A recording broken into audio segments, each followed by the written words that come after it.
In the beginning, God creates the heavens and the earth, and we know the story very, very well. Day one, God creates light, and he separates the light from the darkness, and he sees that the light is good, and then he calls it a day.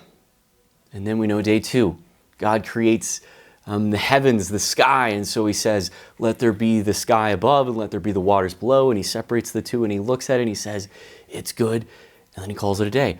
I'm going to bore you to death and speak day three. What does God do? God creates the land and he allows the vegetation to happen and he separates the waters from the land and he looks at it and he says, it is good. And then he calls it a day. Now to think about this, brothers and sisters, God has all of the power at his disposal. If he wanted to create the heavens and the earth in just 1 second, he could snap his fingers and it would be accomplished. So the question is, why? Why does he just do one thing on one day and then call it a day? And I think, brothers and sisters, it's because he is modeling something for us. That God does one thing at a time. And I just offer this, like a few weeks ago, I was working on a paper and I've got all my books out and I'm reading all the stuff and I've got everything there and I'm working on, I'm typing away. And at the end of the day, it was so frustrating because I just had one page done. And it was so frustrating, like all I have is just one page. And sometimes this is the way that we look at our lives of like, I've got 9 more pages to go. I'm not gonna be able to get all this done. Like there's so much that's incomplete. There's this void, there's all this stuff that's going on. The reality is, can I act like God? As I'm working, as I'm engaging, as I'm trying to fill in the void, fill in the incompleteness, can I just say, okay, I got one page done. This is good. We're going to call it a day and we're going to start again the new day. Like this is a model for us that there's so many areas of our life, areas that are incomplete, areas that are unfinished, areas where we're still working to grow in holiness and virtue, relationships, whatever it is, that we have these areas that we say it's incomplete and we freak out and we stress over what's not there.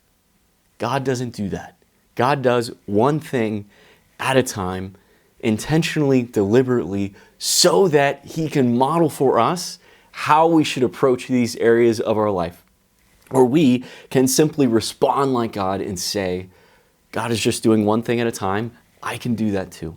Sometimes I will encounter this in confession, where someone will bring up a sin and they'll be so frustrated and so despairing about struggling with the same thing and bringing another struggle like this to confession again.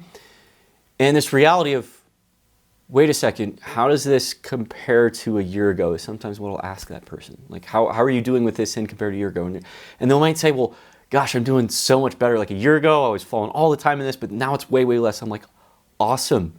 This is the reality, is this takes time. So can we, little by little, focus on this one area to grow in a small way, to take the next small step, to just do the next small thing, to say, this is how I can grow and this is how I can advance. Rather than being frustrated by what is not there and what is still incomplete. It takes time, and God in his goodness models for us how to grow in these small ways, to just grow one thing at a time, to do the next right thing. And this is what I think we're encouraged to do. The work of holiness is arduous, and yet by the grace of God and by our willpower to choose to do the next right thing, we can take steps to grow in holiness each and every day and not be frustrated by what's not there. And I would offer, brothers and sisters, that maybe God is doing the same in our own spiritual lives. Is there an area of our life where we're just wanting so much of what God to do, but God is in fact blessing another area? Can we concentrate? What's the one thing that the Lord is giving us right now? What's the one blessing, the one grace, the one source of blessing, which everything else is coming? Can we concentrate on that and look at it and say, this is good? If we are able to be like God in this way, both in receiving God's graces and God's blessings, as well as being able to grow and improve in our lives based on just the one thing at a time, we can rejoice along the way in hope, knowing that whatever is incomplete, whatever is unresolved, in time will become filled and we will encounter his love and his grace in new ways on our way to heaven, where there will be complete fullness and complete happiness.